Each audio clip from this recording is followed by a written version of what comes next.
아까 이제 그 대표님께서도 간단하게 얘기를 해주셨는데 일단 지금 이재명 입장에서 같은 경우는 준연동제를 유지하겠다라고 발표를 했고 법안까지는 아직 이제 발의가 안 됐습니다만 그래도 이제 준연동제 하겠다라고 했고 사실상 그걸로 이제 될 것 같습니다. 물론 막판에 가가지고 또 무슨 이상하게 또 희한하게 또 병립형으로 회귀할지는 모르겠지만 어쨌거나 지금은 일단 준연동제로 하겠다라고 했는데 요 배경에 대해 가지고 저희가 짚어봐야 되는 게 몇 가지가 있습니다. 일단 첫 번째가 문재인 전 대통령의 어떤 요청이라고 할까 의사가 분명히 전달이 됐고 그거를 일단 겉으로는 이재명이 받아들이는 모양새였다라는 것이고 그러면은 이렇게 받아들이는 모양새라고도 하는 거를 이재명이 왜 했냐라고 한다면 대권을 노리는 것 같다라는 분석이 많아요. 그래서 이 제3지대 뭐 이제 진보 쪽이나 아니면 이제 뭐 정의당이나 이런 쪽까지도 연합을 해가지고 반윤이라고 하는 프레임이겠죠. 그거를 통해서 다음 대권까지도 노린다 이런 지금 분석이 나오고 있거든요. 그리고 그 이후에 바로 민주당이 보여주고 있는 모습이 민주개혁 선거 대연합 뭐 이런 식의 지금 이제 뭐 이건 뭐라고 해야 될까 뭐 이런 어떤 거 표 같은 거를 걸어놓고 위성 정당을 창당하는 것뿐만 아니라 지역구에조차도 이제 그 좀 정의당이나 진보당 이런 쪽과 연합을 하려고 하는 듯한 모양새가 나타나고 있다는 겁니다. 그래서 이 부분에 대해서 민 대표님 의견을 좀 엿듣고 그리고 난 다음에 이제 제3지대에 있는 대표적인 인물인 이낙연과 이준석 이런 어떤 신당들의 문제까지도 같이 좀 저희가 얘기를 해봐야 될 것 같은데 먼저 저희가 그거부터 좀 여쭤봐야 될 것 같아요. 비례대표 같은 경우는 뭐 예상이 됐던 부분입니다. 근데 이제 지역구조차도 연합을 하는 이제 형태로 가겠다는 건데 지역구로 연합을 한다라는 건 쉽게 얘기해서 후보를 안 내는 거겠죠. 민주당에 후보를 안 내버리는. 지난번에 이제 그 강성희 같은 사실상 이거 뭐 강성희는 이거 뭐라고 불러야 됩니까, 대표? 이거 뭐 주사파입니다. 그냥 주사파입니까? 예. 예. 강성희 같은 주사파도 전주에 그때 당선이 될 수 있었던 거 이상직이었죠. 이상직 맞나요? 이상직이가 그렇게 예. 이제 나가리 되고 난 다음에 재보궐선거 통해 가지고 전주를 들어갔던 것도 민주당이 후보를 안 냈기 때문인 건데 예. 똑같이 지금 하겠다는 얘기가 나오거든요, 벌써. 예.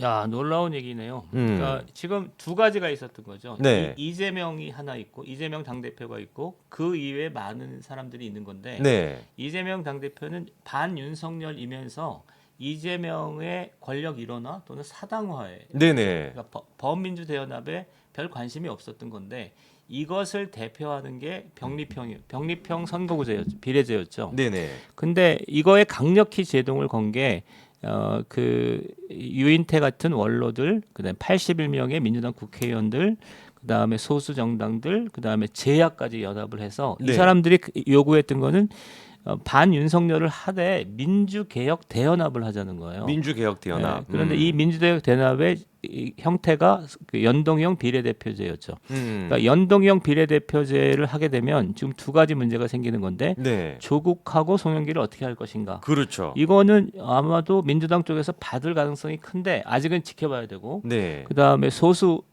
정당, 진보 정당들, 진보당 뭐 무슨 뭐 기본소득당, 정의당 새 진보 연합 있고요. 바뀌었죠. 네. 이런 쪽이 있는데 여기서 나아가서 이제 그 민주대연합, 민주개혁 대연합을 지역구까지 확대를 한다면 네. 이 소수 정당의 영향력이 더 확대되게 그렇죠.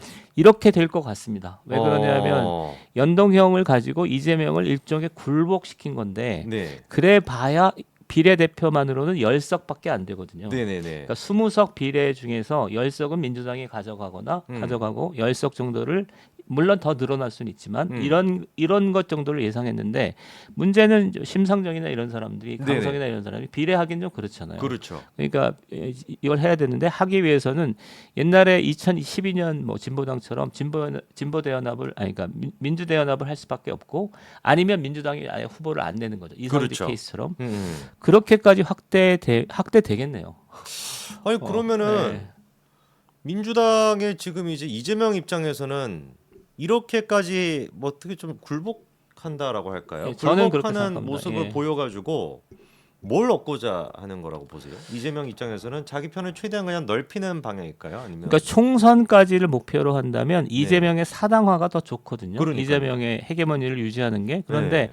대권까지를 목표로 한다면 어쨌든 민주개혁 대연합의 외양을 띠지 않으면 좀 문제가 있죠. 그렇죠. 대권에서 이길 수가 없죠. 중도층이 상당히 날라갈 거기 때문에. 네네. 그리고 또 지금 이거는 부정적인 측면이 강한 것 같습니다. 뭐냐면은 그렇게 해서 이 소수 정당이나 이런 쪽이 가만히 있으면 모르겠는데 사사건건 문제를 제기할 거예요. 그렇죠. 그리고 강하게 뭐 이를테면 어떤 데서는 뭐 이재명 당대표에 대한 점거 농성을 한다 뭐 이런 거가 있는데 그런 거를 감당할 수 없는 거죠. 그러니까 어쩔 수 없이 마지못해서 받는 건데 일단 마지못해서 받았다면 저쪽의 입장에선 계속 요구 조건이 확대되겠죠. 그렇죠. 그러니까 비례 정도가 아니라 지역구에서도 이걸 하자 이런 거죠.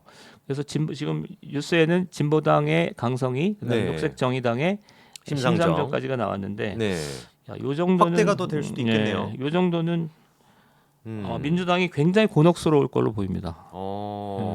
사실 이거를 이렇게 지역구까지도 이렇게 뭐 이렇게 양보다 이렇게 굴복한다라는 게 예상이 잘 안 됐었는데 예. 바로 일단 준 연동제를 하겠다라고 발표하고 그 이후에 이제 뭐 위성정당 만들고 그리고 난 다음에 바로 지금 지역구까지도 이렇게 나눠 먹기를 하겠다라고 하는 거 보니까 이게 애초에 네. 이런 건 있어요. 그러니까 친명하고 친문화의 갈등에서 친문이 대책 없이 굴복한 거거든요.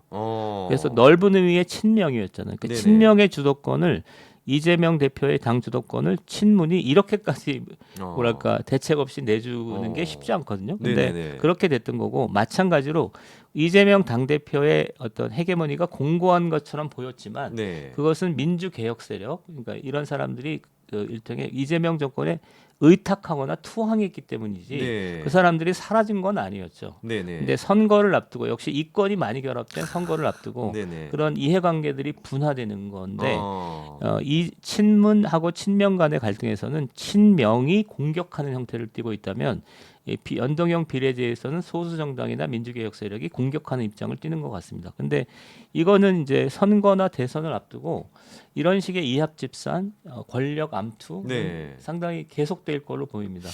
근데 지금 이런 그 권력 싸움과 이런 걸 들어봤을 때 예상외로 이재명이가 잘 좀 뭔가 버티는 느낌이 있어요. 예. 네. 그렇죠. 의외로 생각했던 의외까지는 아니 뭐 이재명이가 이런 어떤 계산이라고 해야 될까 이런 거에 대해 굉장히 좀 빠르네요. 빠르고 이렇게 좀 뭔가 주도 면밀하게 움직이는 듯한 느낌이 듭니다. 그래서 좀 어떻게 보면은 전략적으로 이재명이 현재 입장에서 언론이 주목하는 거 이상으로 제가 보기에는 굉장히 지금 좀 정치적으로는 예. 좀 어떻게 보면 지혜롭다고 할까요? 그렇게 이제 잘 예. 좀 움직이는 느낌이 있어가지고 저희가 그냥 이렇게 있어서는 안 될 정도로 너무 지금 빠릿빠릿하게 잘 대처하고 있는 느낌인데 그러면 이제 이낙연의 어떤 포지션도 생각을 해봐야 될 것 같은데요.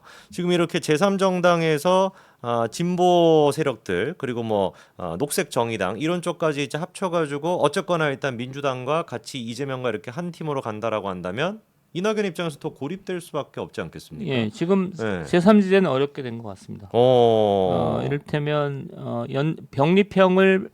병립형을 해서 네, 소수 정당이 고립돼야만 3당 체제로 가는 거잖아요. 네네. 그러면 민주당, 국민의힘, 그다음에 제3지대 뭐가 될지언정 그거 이렇게 갈 건데 연동형을 받아버리면 소수 정당이 이제 활성화되니까 네, 제3지대의 어떤 메리트가 약화되는 거죠. 그렇죠. 전체적인 사이즈가 줄어드는 것 같고. 어, 그래서 이낙연 신당은 지금 이낙연 씨가 다시 출마한다는 것 같은데요. 그러니까요. 그러니까 어쨌든 네. 새 분리를 느끼고 출마하는 것 같고, 그다음에 조응천, 이원욱 씨는 그러니까 제3지대 전체를 묶는 일종의 연대체, 그러니까 공천을 위한 연대체를 만들자 이러는 것 같은데 네. 그러니까 새 분리를 느끼고 그 안간힘을 쓰고 있는데 전체적으로는 굉장히 어렵게 된 것으로 저는 봅니다. 그러니까요. 그래서 그 눈여겨봐야 되는 게 불과 그 지난주까지만 하더라도 이준석과 이낙연이 사이가 엄청 안 좋았지 않았습니까? 예. 그래서 이제 뭐 윤핵관이다 뭐 이런 네, 지금 얘기가 나올 네, 정도로 그러니까 이준석 측에서 이낙연 측에 대해서 윤핵관이다라는 비판할 정도로 어마어마하게 사이가 안 좋았고 빅텐트는커녕 진짜 뭐 텐트 치기 전에도 다 지금 망한 느낌이었는데 요렇게 준 연동제부터 시작해가지고 이재명 대표가 지역구까지도 진보당이라 이렇게 연합하는 모습을 보여주다 보니까 급해서 그런 것인지 설을 맞이해가지고 더 적극적으로 뭔가 이준석과 이낙연이 합치고 뭔가 좀 힘을 해가는 그런 포지션으로 바뀌는 것 같더라고요. 그래서 이제 조응천이랑 이원욱 같은 경우도 어쨌거나 눈치는 좀 빨랐네요. 예, 어떻게 보면 이재명의 습성을 잘 파악했다라고 할 수도 있을 것 같은데 이낙연 측이랑 이제 합치지 않고 자기는 이제 약간 중간지대로 한 포지션 떨어져 있는 느낌이었는데 조홍천과 이원욱 같은 경우도 계속 메시지를 내고 있는 게 이낙연, 이준석이 함께 서울역에 인사를 한다. 빅텐트 충분히 가능하다. 뭔가 이렇게 좀 얘기는 하고 있습니다만 이것도 좀 뺑기 같은 느낌이 예, 좀 예. 있고 겉으로만 이렇게 좀 뭔가 언론 플레이라는 느낌도 있고 이낙연과 이준석은 좀 쉽지 않은 상황입니다. 그렇죠 지금.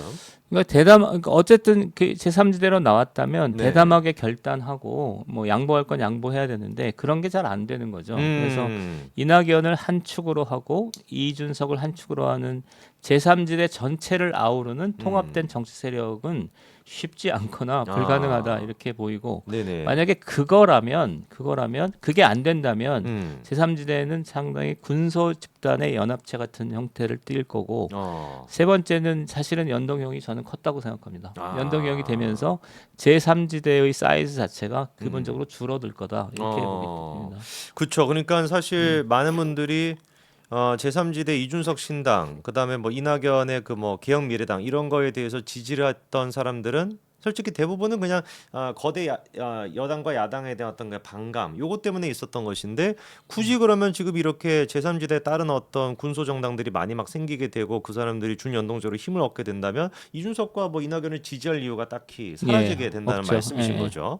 그래서 이제 이준석 같은 경우는 굉장히 좀 급한가 봅니다. 지금 이제 이런 헛짓거리 하고 있을 때가 아닌 것 같은데 자기 또 유튜브 채널이 있죠. 여의도 재건축 조합이라고 하는 그 유튜브 채널에서 생방송도 했는데 걷다 대고 지금 뭐 이런 막 불만 소리를 내고 있어요.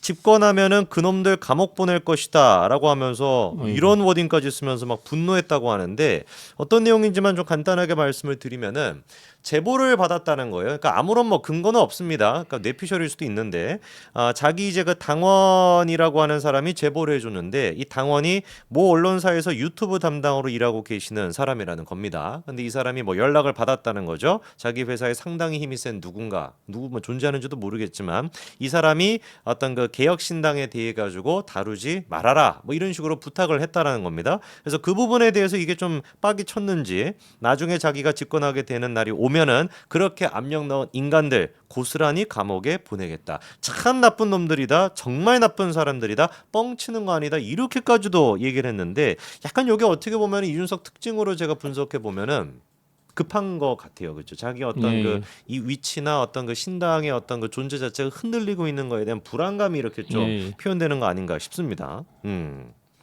처지가 좀 어렵게 됐죠. 네. 그리고 만약에 이런 사안이 있으면 이게 굉장히 큰 사안이잖아요. 네네. 그렇다면 좀 공명정대하게 처리할 필요가 있죠. 그러니까 음. 유튜브에 나와서 뭐 이렇게 발언을 즉자적으로 발언하기보다는 네. 절차를 잡아서 법적으로 조치를 하거나 또 유튜브를 한다라도 그러니까 그 정확하게 출처가 어딘지를 그러니까요. 정확하게 얘기해야 되는 거죠. 음. 그렇지 않고 이것은 저거라서 어린애가 지금 뭐 투정 부리듯이 예. 그러고 있는 상태라서 이준석의 어떤 지금 정신 건강 상태까지도 저희가 간단하게 짚어봤습니다. 마지막 주제로 넘어가기 전에 지금 벌써 5,400분이 보고 계십니다. 아까 전에 그 또 응원의 메시지 보내주신 분들 계시는데요. 박경신님께서 또 슈퍼챗 보내주셨고요. 세미님께서 또 보내주셨습니다. 아까 전에 한시도 계셨는데 설 특집 다시 네 메시지 네. 네, 설 특집 민경호 대표님과 성재준님의 대담 이렇게 또 메시지 보내주셨고요. 그리고 또 허브님이시죠. 허브님께서도 민경호 대표님 화팅이라고 좀 저렇게 슈퍼챗 5만 원이나 보내주셨습니다.